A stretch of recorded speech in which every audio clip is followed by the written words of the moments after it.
സാമ്പത്തിക സാക്ഷരത അല്ലെങ്കിൽ സാമ്പത്തിക അച്ചടക്കം കുട്ടികളിൽ കൊണ്ടുവരേണ്ടത് വളരെ അത്യാവശ്യമാണ്. അതിന് വേണ്ട ചില കാര്യങ്ങൾ എന്തൊക്കെയാണെന്ന് നോക്കാം.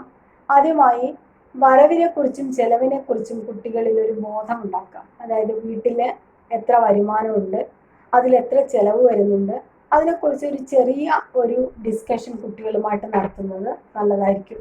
അങ്ങനെ നടത്തുന്ന സമയത്ത് കുട്ടികൾക്ക് ആ പൈസയുടെ മൂല്യം എത്രയാണെന്നും നമുക്ക് ആ ഒരു സ്ട്രക്ചറിനുള്ളിൽ നിൽക്കണം, അല്ലെങ്കിൽ ആ വരവും ചെലവും തമ്മിൽ ഒരു ബാലൻസ് വേണം, ഇല്ല എങ്കിൽ കടത്തിലേക്ക് പോകും, അതിൻ്റെയൊക്കെ ഒരു ബോധം കുട്ടികൾക്ക് വരാൻ ഇടയാക്കും.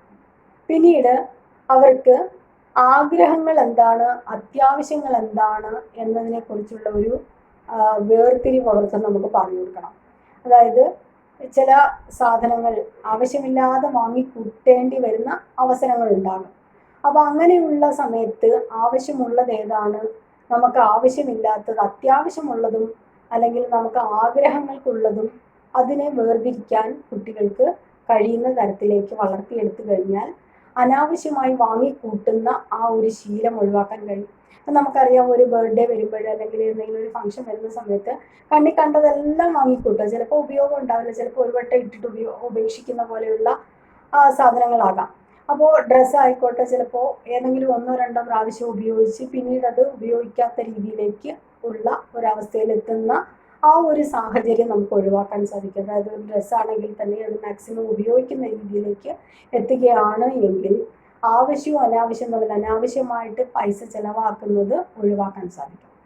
പിന്നീട് അവരോട് പറഞ്ഞ് മനസ്സിലാക്കേണ്ടത് പിശുക്കി ജീവിക്കുന്നതല്ല. അതായത് നമ്മൾ ആവശ്യത്തിന് ചിലവാക്കണം, എന്നാൽ വെറുതെ തിന്നാതെ കുടിക്കാതെ നമുക്ക് രോഗങ്ങൾ വരും, അല്ലെങ്കിൽ എണ്ണക്കടികൾ കഴിക്കാൻ പാടില്ല, നമുക്ക് ഇഷ്ടമുള്ള ബിരിയാണി അങ്ങനെയുള്ള കാര്യങ്ങളൊന്നും കഴിക്കാതെ മാക്സിമം സമ്പാദിക്കുക, പണം സമ്പാദിക്കുക, അത് സമ്പാദിച്ച് വെക്കുക, അങ്ങനെയുള്ളതല്ല. മറിച്ച് ജീവിക്കണം, അതോടൊപ്പം തന്നെ ഒരു സമ്പാദ്യവും വേണം എന്നുള്ള ആ ഒരു കാഴ്ചപ്പാട് കുട്ടികളിൽ ചെറുപ്പത്തിലേ വളർത്തേണ്ടത് വളരെ അത്യാവശ്യമാണ്.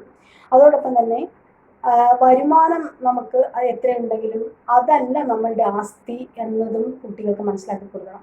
അതായത് ചിലപ്പോൾ ഇഷ്ടംപോലെ വരുമാനം ഉണ്ടാകാം, അതിനേക്കാൾ ഇരട്ടി ചെലവും വരും. അപ്പോൾ വരുമാനത്തെ ആശ്രയിച്ചല്ല നമ്മളുടെ സമ്പത്ത്, മറിച്ച് നമ്മൾ ആ വരുമാനത്തിൽ നിന്ന് എത്രയാണോ സേവ് ചെയ്യുന്നത്, നമ്മൾ അത് സമ്പാദിച്ചു വെക്കുന്നത്, ആ സമ്പാദ്യം അതാണ് നമ്മളുടെ യഥാർത്ഥ സ്വത്ത് എന്ന ബോധവും കുട്ടികൾക്കുണ്ടാകണം. ഫോർ എക്സാമ്പിൾ, ഇപ്പോൾ ചെറിയ കുട്ടികളെയാണെങ്കിൽ തന്നെ നമ്മൾ എന്തെങ്കിലുമൊക്കെ ജോലിയൊക്കെ ചെയ്യുമ്പോൾ ഒരു ഗിഫ്റ്റ് പോലെ ഒരു എമൗണ്ട് കൊടുക്കുകയാണ് എങ്കിൽ ആ കുട്ടികൾക്ക്, അല്ലെങ്കിൽ അതൊരു കുടുക്ക പോലെയുള്ള അല്ലെങ്കിൽ വഞ്ചി എന്ന് നമ്മൾ പറയുന്ന ആ കുടുക്കയിൽ കൊണ്ടിടുന്ന സമയത്ത് ആ ഒരു സേവിങ്സ് എന്ന സമ്പാദ്യം എന്ന ആ ഒരു കോൺസെപ്റ്റ് കുട്ടികൾ ഉണ്ടാകാൻ സാധിക്കുന്നത്.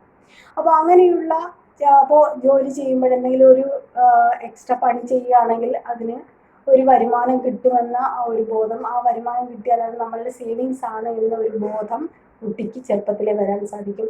അതേപോലെ തന്നെ അത്യാവശ്യം കുറച്ച് ടീനേജിലെത്തിയ കുട്ടികൾക്ക് അവർക്ക് ചെയ്യാൻ പറ്റുന്ന ചെറിയ ചെറിയ ജോലികൾ, അതായത് ട്യൂഷൻ പോലെയുള്ള കാര്യങ്ങളൊക്കെ ഏർപ്പെടുത്തി കൊടുക്കുകയാണെങ്കിൽ അവർക്കൊരു പോക്കറ്റ് മണിയാവും. അതോടൊപ്പം തന്നെ ആ പൈസയിൽ നിന്ന് സമ്പാദിക്കാനുള്ള ഒരു മാർഗം കൂടി അവരെ ഉപദേശിക്കുകയാണെങ്കിൽ, അതോടൊപ്പം തന്നെ ബാങ്ക് അക്കൗണ്ട് തുടങ്ങി കൊടുക്കുക. അതേപോലെ തന്നെ അതിലൊരു ചെറിയ പൈസയാണെങ്കിൽ തന്നെ അതവിടെ സേവ് ചെയ്യാൻ പ്രോത്സാഹിപ്പിക്കുക. ഇതൊക്കെ കുട്ടികളിൽ സമ്പാദ്യശീലം വളർത്താൻ സാധിക്കും. അതേപോലെ തന്നെ സാമ്പത്തികമായിട്ടുള്ള ഒരു അച്ചടക്കം കുട്ടികളിൽ വരാൻ സാധിക്കും. പിന്നീട് അതേപോലെ പണം സൂക്ഷിച്ച് അല്ലെങ്കിൽ പണം കുന്നുകൂട്ടി വെക്കുന്നതല്ല സമ്പാദ്യം എന്നതും കൂടി കുട്ടികളെ ബോധ്യപ്പെടുത്തി കൊടുക്കാം. അതായത് എങ്ങനെയായാലും വേണ്ടിയില്ല, കുറേ പണം ഉണ്ടാക്കുക എന്നുള്ള കോൺസെപ്റ്റ് അല്ല. നമ്മൾ ശരിയായ രീതിയിൽ നേരായ മാർഗത്തിൽ അത് സമ്പാദിച്ച് സ്വന്തം വിയർപ്പ് കൊണ്ട് അത് അധ്വാനിച്ച് ആ സമ്പാദ്യം ശരിയായ രീതിയിൽ വിനിയോഗിക്കാൻ കുട്ടികളെ പഠിപ്പിക്കുമ്പോഴാണ് അതൊരു യഥാർത്ഥ സാമ്പത്തിക അച്ചടക്കമായി മാറുന്നത്. അതോടൊപ്പം തന്നെ കുട്ടികൾക്ക് ചെറിയൊരു എമൗണ്ട് കൊടുക്കുക, അല്ലെങ്കിൽ നമ്മളിപ്പോൾ ഷോപ്പിലൊക്കെ പോകാൻ വേണ്ടിയിട്ട് ഒരു പൈസ കൊടുക്കുകയാണ് എങ്കിൽ അത് എങ്ങനെയൊക്കെ ചിലവായി എന്നതിൻ്റെ ഒരു കണക്ക് കുട്ടികളിൽ നിന്ന് നമ്മൾ വാങ്ങേണ്ടത് അത്യാവശ്യമാണ്.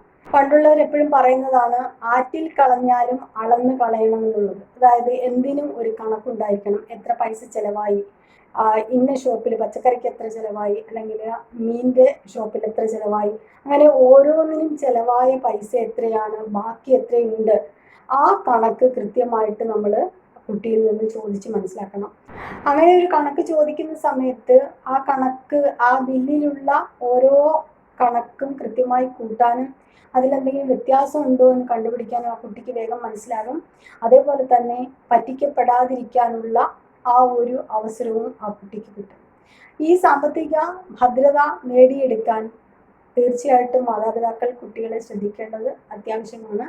ഈ ഒരു സാമ്പത്തിക അച്ചടക്കം അവരുടെ ജീവിതത്തിൽ ഉണ്ടായാൽ ഭാവിയിൽ ആ മക്കൾക്ക് മറ്റ് ബുദ്ധിമുട്ടുകൾ ഉണ്ടാകുകയില്ല.